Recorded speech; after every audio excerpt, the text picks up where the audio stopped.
A very good morning to you all. Dear loving children, I hope you are all keeping fine.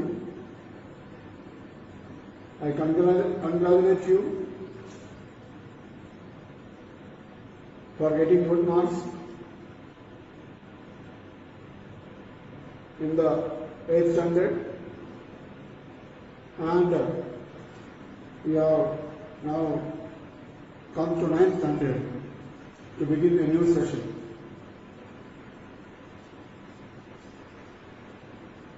We are starting with the online session in social science. Today we will be studying about the story of Palambur.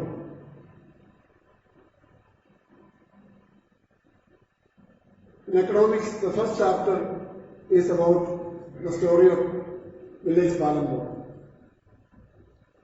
Palambur is a small village representing any village in India. Palambur has only a population of about 450 families. Palambur is well connected by a road. The nearby village of Palambur is Raiganj, and the nearby town is Shahpur. Palambur is having electricity, so they use electricity for irrigation and for various other purposes. Palambur has 2 primary schools and 1 high school. When children of other villages in India, they have to walk 3-4 kilometers to go to school. The children of Palambur are lucky, they have 2 primary schools and 1 high school. The health facilities in Palambur is also good. They have a primary health center and they have a private clinic where the sick people get treatment for various diseases. Palambur, the main activity is farming. 75% of people are engaged in farming. And we grow different crops like jowar, bajra. In the Kharif season, and during October, November, December, they grow crops like potatoes. And with the onset of winter, they grow crops like wheat, which is a rabi crop. We also grow on some plots of land, we also grow sugarcane. So this is all about the village called Palambur in a nutshell. Now we will be seeing the slideshow and we will be going part by part and we will be studying more detail about the village Palambur. We are going to study about the story of village Palambur. The village Palambur represents any village in India, maybe a village in Jammu Kashmir, maybe it may be a village in Gujarat, maybe it may be a village in Kerala or Assam in the northeast. The village Palambur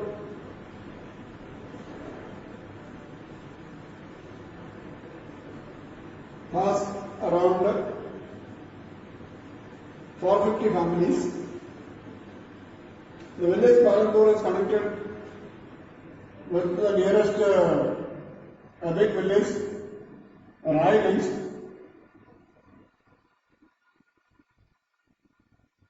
and the people of Palambur The rich landlords, they live in houses made of bricks and cement. They own large houses. But you will find in one corner of the village, you will find the Dalits living in kacha houses made of mud and straw.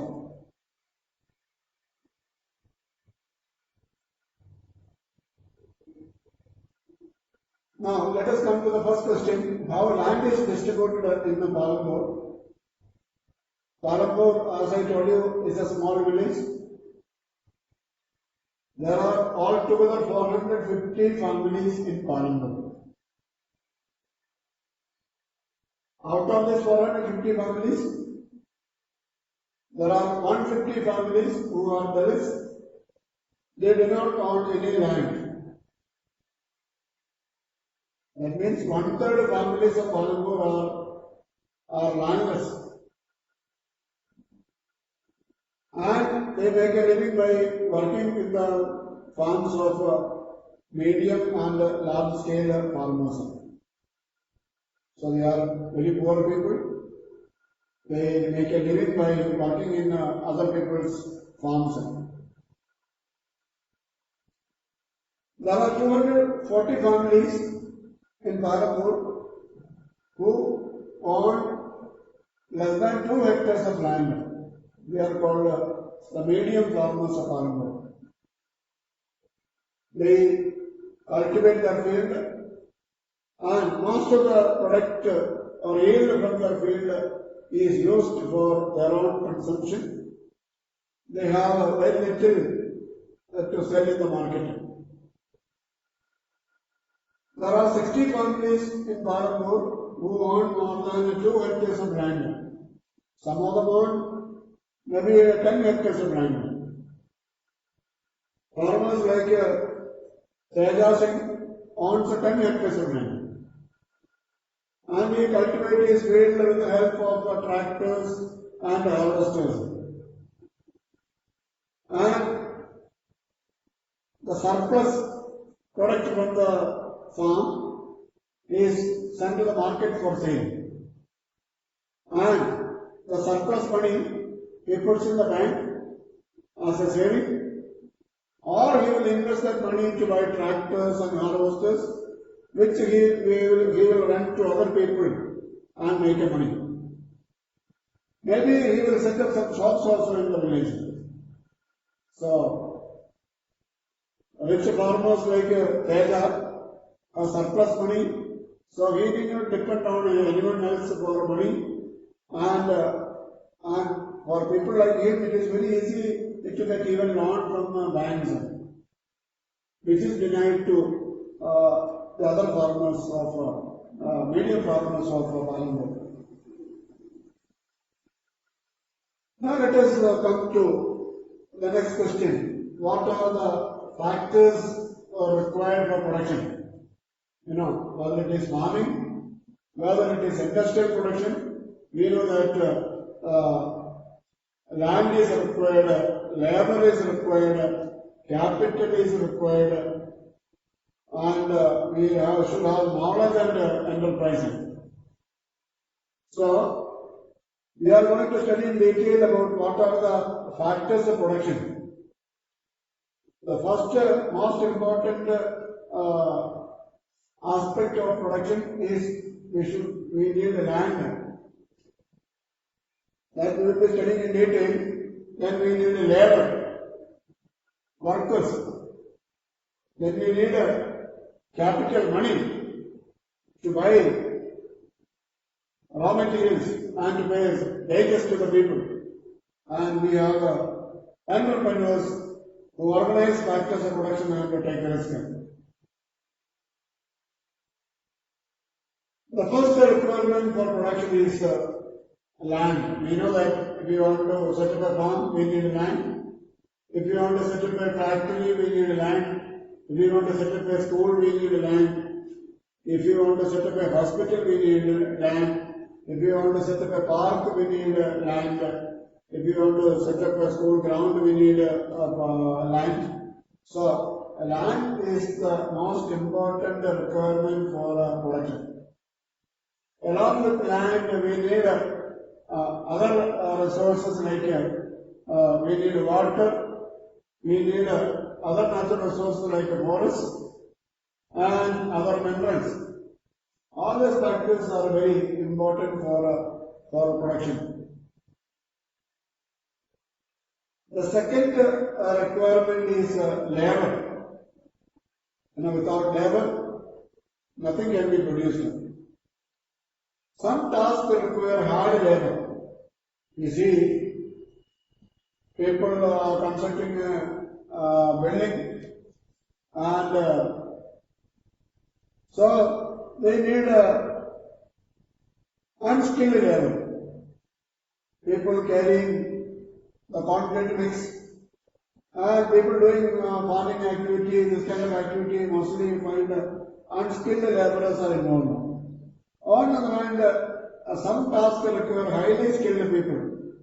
You want the engineers, those who make machines, those who make cars, those who make computers, cars and various other products in the world require highly skilled people.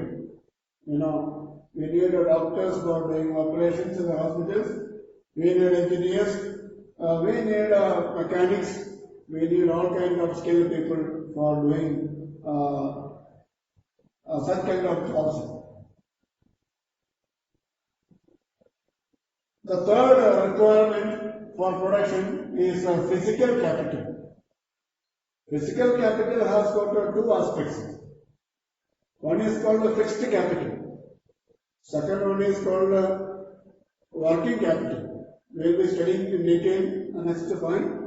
Physical capital is, I told you, a fixed capital. For example, we need buildings, we need factories. Here you can see the picture of a Volkswagen factory. So where they produce Volkswagen cars. So let us see what are the other important aspects of physical capital. Fixed capital means the buildings, tools and machines are called fixed capital, because here the buildings are fixed, the machines are fixed, and they can be used again and again for production. So you see, for the production of car, they have followed assembly line method of production. In an assembly line method of production, you will find each worker has to do a specific job. The worker cannot take a break. The worker has no time for tea or chatting or using mobile phones. The speed of the work is decided by a conveyor belt. And in the case of Henry Ford, when he made the first car, it is said that at the end of 3 minutes the car was ready. So, buildings, tools, machines, etc. are called fixed capital. Now let us find out about working capital. Raw materials, like suppose a sugar factory, we need a raw material, sugar cane. Suppose Ashirwad flour mills, they require wheat, and they require raw materials and capital. Capital means money. Money is required for buying raw materials. Money is required for paying wages to the workers. So raw materials and capital used for production is called working capital. So physical capital has fixed capital, machines, tools, buildings are examples, and for working capital we have raw materials, and capital means money used for buying raw materials and for paying wages. For example, a potter uses money to buy clay, and that clay is used to make pots.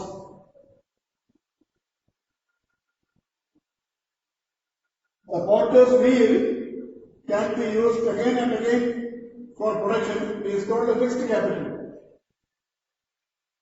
The clay is used up, but the potter's wheel can be used again and again for production of pots. Is called a fixed capital.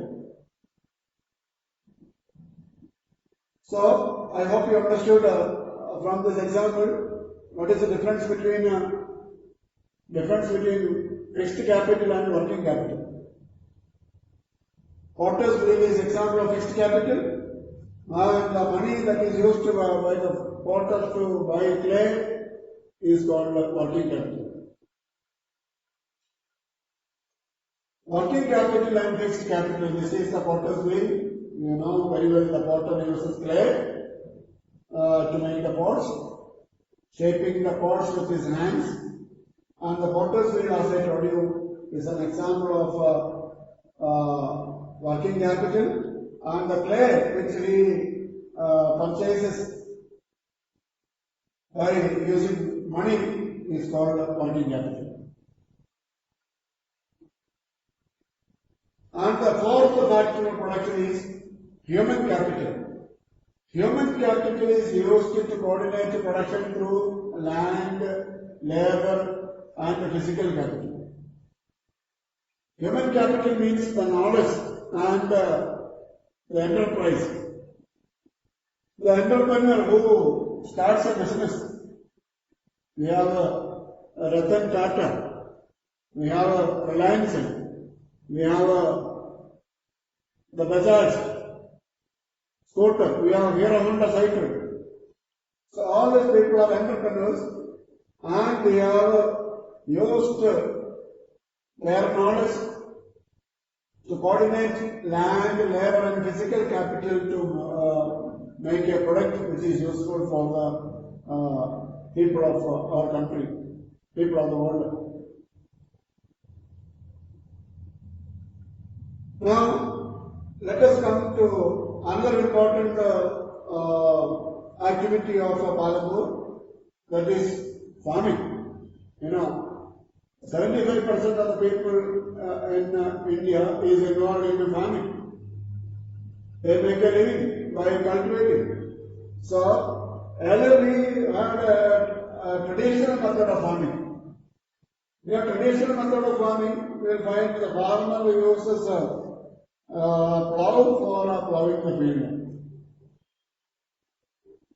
You see the bullocks are used for plowing the field, and we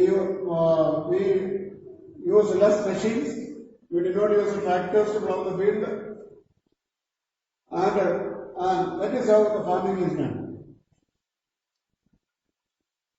First point is traditional methods were used for farming up to 1960s. Up to 1960, people used the traditional method of farming. We used to plow for plowing the field.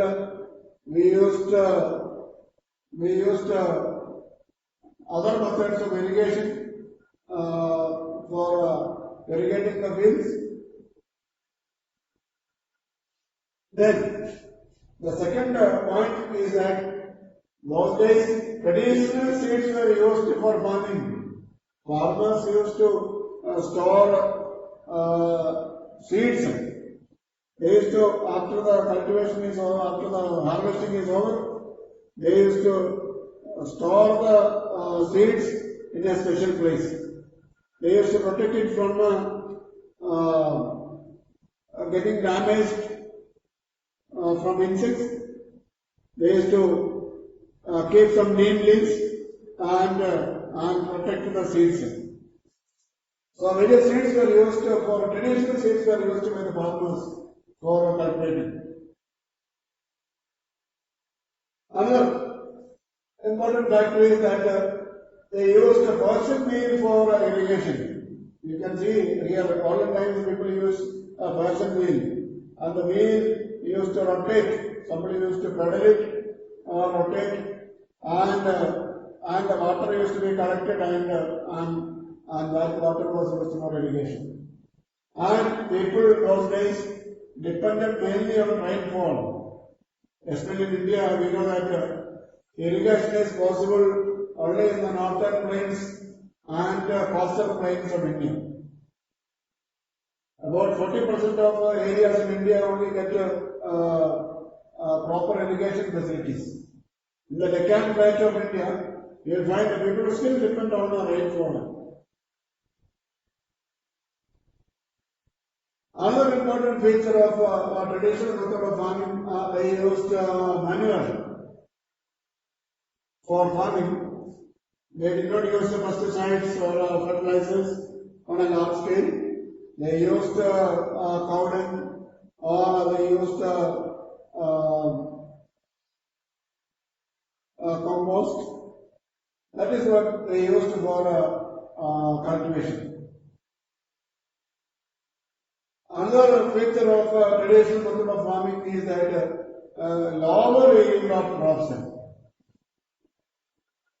From a hectare of land, you may get only around 1200 kg wheat per hectare.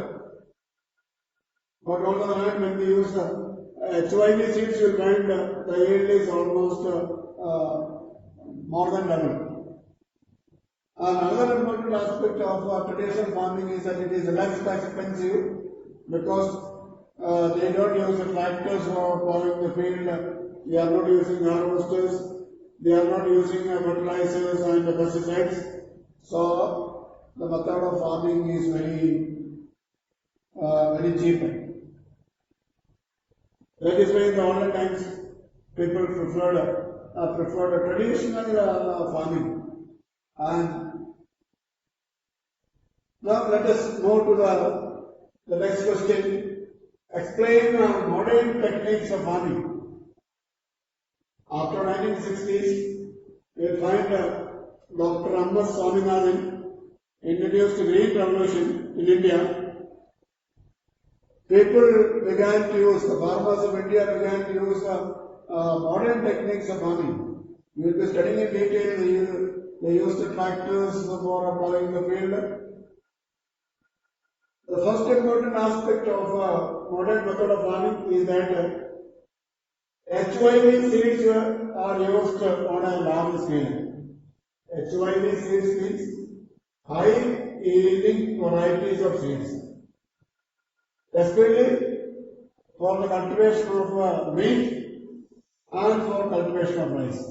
So, high yielding varieties of seeds are used on a large scale in a modern method of farming. Another, you can see from the picture, fertilizers like urea and the pesticides. You know, pesticides, you have heard about the pesticides like endosulfan, Furidan. So we see that all this kind of fertilizers and pesticides, fertilizers like urea, pactamos, potash, they are used on a large scale. And pesticides were also used on a large scale. All these factors help to improve the yield per hectare. Then, in modern method of farming, the farmers use a modern method of irrigation through tube wells. Tube wells run by electricity. Especially you will find in Punjab, Haryana and UP, most of the farmers use electricity run tube wells for irrigation. So as a result, they don't depend on rainfall and they are able to cultivate throughout the year. They don't depend on rainfall. And they use tube wells. We also use a good network of canals for irrigation. Especially if you go to Punjab and Haryana, you will find most of the places they use canal also. They use canal also for irrigation purpose. They have a good network of canals. in these states. The fourth important feature of a modern method of farming is that they use machines like tractors and harvesters, etc. for farming. You can see in the picture, you can find how wheat harvesting is done. So, the harvesting is done with the help of wheat or rice. Harvesting is done with the help of harvesters, or we call it combiners. And the grain is directly put into the tractors. So you see, it is very easy for them to cultivate. For harvesting. Number of people are not required for harvesting. The machines like harvesters will do the work of harvesting, and the grains will not fall to the ground. It will directly go to the tractor, and the tractor will take the rice and wheat to the market for sale. And another feature of the modern method of farming, it was first introduced in Punjab and Haryana and the western parts of UP. You can see in the picture Punjab, Haryana and UP here. So it was first introduced in Punjab, Haryana and western parts of UP to increase the production of rice and wheat. As I told you earlier, it was introduced by M.S. Swaminathan. Another important feature of modern method of farming is that the yield per hectare is very high. I told you earlier, the traditional method of farming, we get only 1200 to 1300 kg of wheat or rice per hectare. On the other hand, when we use high yield varieties of seeds, and when we use fertilizers and pesticides on a large scale, and with the modern method of irrigation system, they are able to get around 3200 kg wheat or rice per hectare in modern method of farming. And another important feature of modern method of farming, it is more expensive because the farmers have to buy tractors, they need harvesters for harvesting, they have to buy fertilizers and pesticides, they also have to buy high-yielding varieties of seeds from the markets.